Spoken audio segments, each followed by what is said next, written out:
बाळ, फ्रीजमधून श्रीखंड काढ ना. आम्ही पूर्वी घरीच बनवायचो श्रीखंड. त्याची चवच वेगळी होती. आता काय सगळं रेडीमेड. आजी, हे श्रीखंड खाऊन बघ. आज तुझ्या आईनं घरीच बनवलं की काय? हे आहे गोकुळचं श्रीखंड. अगदी जिभेवर रेंगाळणार. जिभेवरच नाही तर मनावरही रेंगाळणार. गोकुळ श्रीखंड, मनावर रेंगाळणार.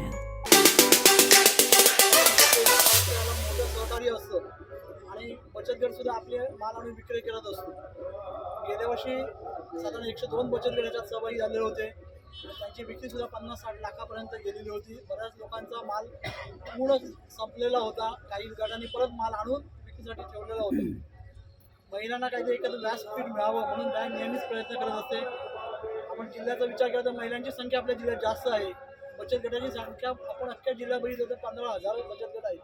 आणि ह्या बचत गटांना कुठलं तरी एक माध्यम मिळावं, त्यांना कोणी त्याच्या पाठीशी राहावं म्हणून बँक सदैव त्यांच्या पाठीशी उभी असते. बँक बचत गटांना वेगवेगळ्या कर्ज पुरवठा करत असते. कमीत कमी दराने कर्ज पुरवठा म्हणून बँक प्रयत्न असते. आता सद्यस्थितीमध्ये आपण जवळपास बचत गटांना 60% कर्ज व्याजदराने, म्हणजे लोएस्ट व्याजदर म्हणतात शेतीनंतर, शेतीचा 6% आहे, तर बचत गटांना आपण 7% कर्ज देतो. जवळपास 15 ते 20 कोटी रुपयाचा यांचा कर्ज वाटप आहे. आणि वसुली या बचत गटांची बघितली तर आमची जवळपास 100% वसुली असतात. म्हणजे आपल्याकडच्या महिला जे कर्ज घेतात त्याची प्रामाणिकपणे परतफेड करत असतात. म्हणून बँक त्याला कमी व्याजदराने जो कर्ज पुरवठा तो करत असते. यामध्ये नाबार्डचं आपल्याला मोठ्या प्रमाणात सहकार्य असतं. नाबार्ड वेगवेगळ्या प्रकारे आपल्याला फायनान्स, रिफायनान्स किंवा या बचत गटांच्या अशा मेळाव्यासाठी अर्थसहाय्य करत असतं. आणि या बचत गटांनी आपली या बँकेच्या सहकार्यातून आपली उन्नती करावी अशी अपेक्षा असते. आणि आम्ही आज याद्वारे असं इच्छितो की आपल्या सगळ्या बचत गटांची विक्री चांगल्या प्रकारे व्हावी, आपला माल सर्वांचा विक्री व्हावा आणि आपल्या व्यवसायात या वृद्धी होण्यासाठी आमच्याकडूनही सहकार्य मिळेल. बँक नेहमी तुमच्या सोबत राहील एवढी ग्वाही देऊन माझे 2 शब्द पुरे करतो. जय हिंद. नाबार्ड आणि सिंधुदुर्ग जिल्हा बँक हे कित्येक वर्ष झाली असं एक्झिबिशन दरवर्षी आंगणेवाडीच्या जत्रेत आयोजित करत असतं. जसं सरांनी सांगितलं तसं मागच्या वर्षी सुद्धा उलाढाल खूप चांगली झाली. जवळपास 100+ गटांनी याच्यामध्ये पार्टिसिपेशन केलं होतं आणि त्यामध्ये जवळजवळ 60 लाखाचं त्यांची विक्री झाली होती. त्याचप्रमाणे मागच्या वर्षीसारखाच यावर्षीसुद्धा खूप मस्त प्रतिसाद आहे. आत्ताच आम्ही एक राऊंड घेतला. खूप सुंदर प्रोडक्ट्स आणलेले आहेत आपल्या बचत गटांनी आपल्यासाठी.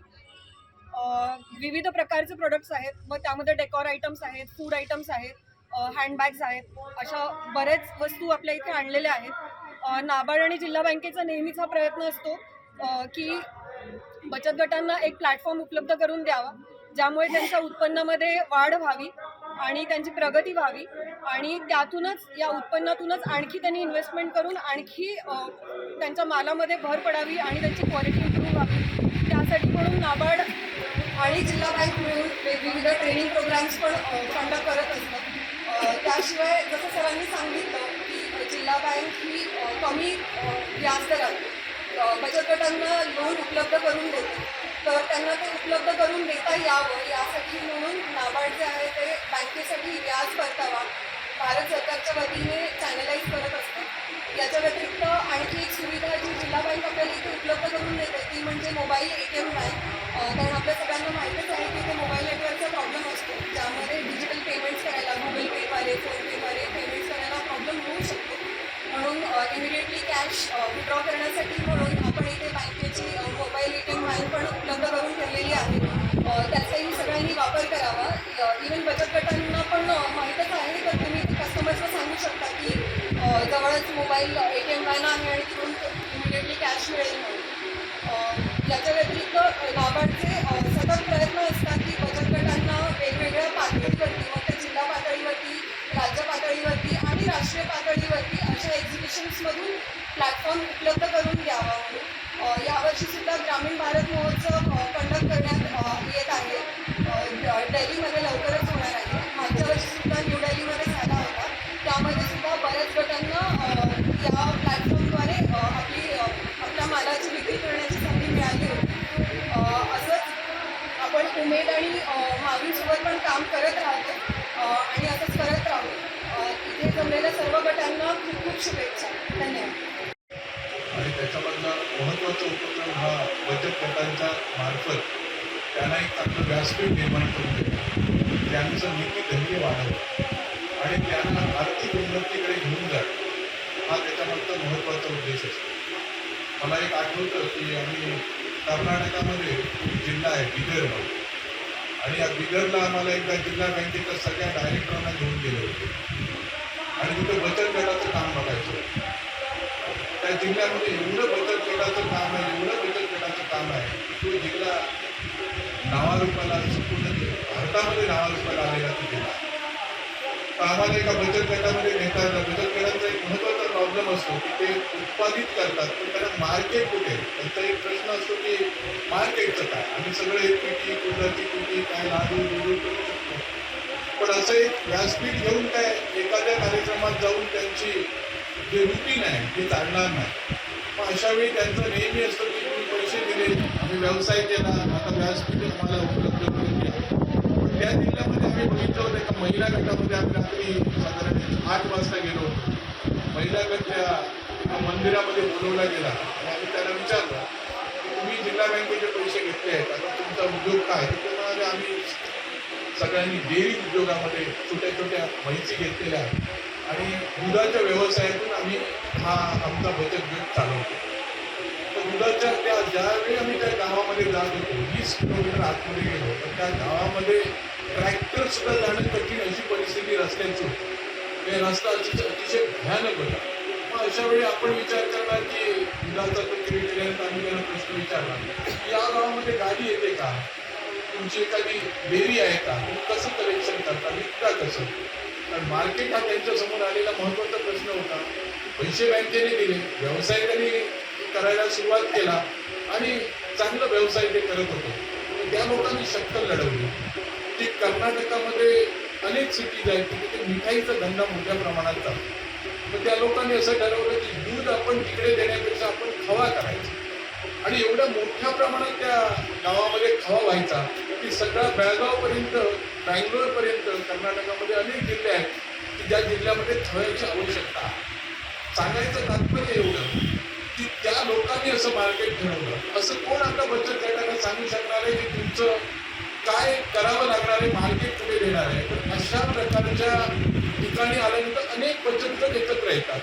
प्रत्येकाला आपल्या प्रॉडक्टमध्ये काय, त्यांच्या प्रॉडक्टमध्ये काय, पॅकिंग कसं केलं पाहिजे, मार्केटिंग कसं केलं पाहिजे आणि भविष्यामध्ये मुंबई असेल, दिल्ली असेल, आता मॅडम म्हणाला अशा ठिकाणी जाताना आपली काय मानसिकता, काय तयारी केली पाहिजे याचं इथं आपण त्याला ट्रेनिंग म्हटलं तरी त्याचा एक अनुभव त्या लोकांना येत असतो आणि अशा अनुभवातून त्या महिला घडत असतात आणि अशा प्रकारच्या महिला घडल्यानंतरच खऱ्या अर्थानं जिल्हा बँकेचं काम असले असतं की संपूर्ण जिल्ह्यातल्या सर्व घटकांचा विचार हा त्या अनुषंगाने झाला पाहिजे. आणि गेली अनेक वर्ष आपण पाहतो की नाबार्ड आणि आपण हे दोन्ही एकत्र येऊन अशा लोकांनाही विना मोबदला असतं, तर वेगवेगळं मोबदला त्यांना काहीच नसतं, आम्ही सगळं रेडीमेड करून दिलेलं असतं. फक्त त्यांनी यायचं, त्यांचं उत्पादन जे काय असेल त्याच्यातून जे पैसे मिळतील ते बचत गटासाठी उपयोगी आणायचे, असा आमचा जो प्रयत्न असतो. आम्ही छोटीशी मदत त्या निमित्ताने आम्ही करू शकतो. हेच एक उदाहरण आपल्याला देऊ शकतो आणि अशा प्रकारचे बचत गटातून आपल्या जिल्ह्याचा विकास व्हावा एवढी मी इच्छा मानतो आणि माझे 2 शब्द संपवतो. जय हिंद, जय. मी नेहमी सांगतो की भविष्यातलं राजकारण हे महिला बचत गटाचं असणार आहे. म्हणजे एखाद्या गावाचा लोकप्रतिनिधी कोण व्हावा हे भविष्यामध्ये त्या गावातल्या महिला बचत गट ठरवणार आहे. कारण गेले लॉकडाऊन पासून ही चळवळ मी अत्यंत जवळनं पाहतोय.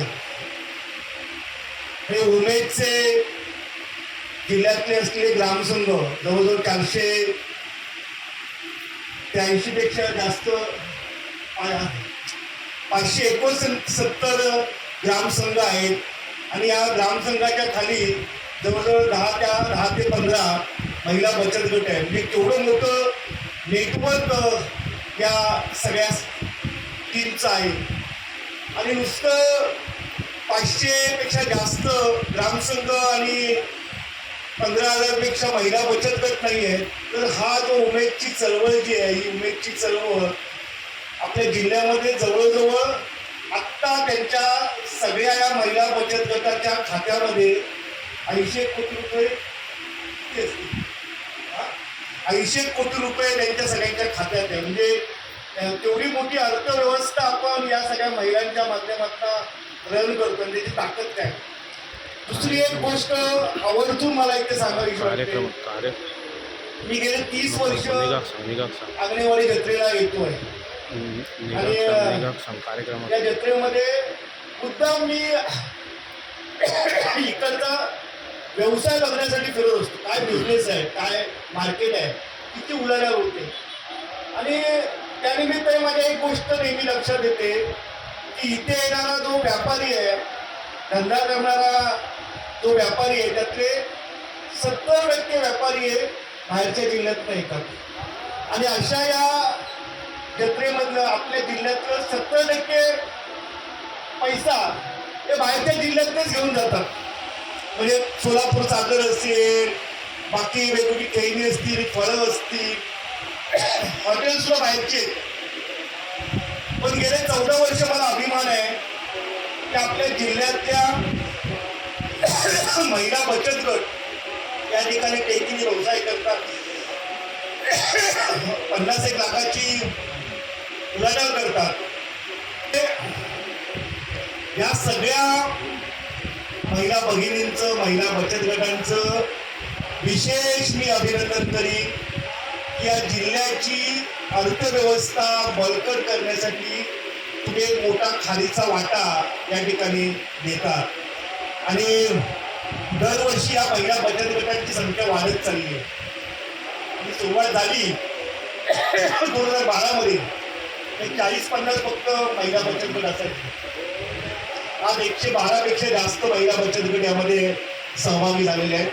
पुन्हा एकदा या सगळ्या महिला बचत गटांना मी मनापासून शुभेच्छा देतो आणि विशेष करून नाबार्डचे मी विशेष आभार मानतो की त्यांच्या सहकार्याशिवाय तुम्हाला सगळ्यांच्या लक्षात राहिलं पाहिजे. जसं बँकेचं सहकार्य आहे तसं नाबार्डचं फार मोठं सहकार्य आहे. त्यामुळे गेली 14 वर्ष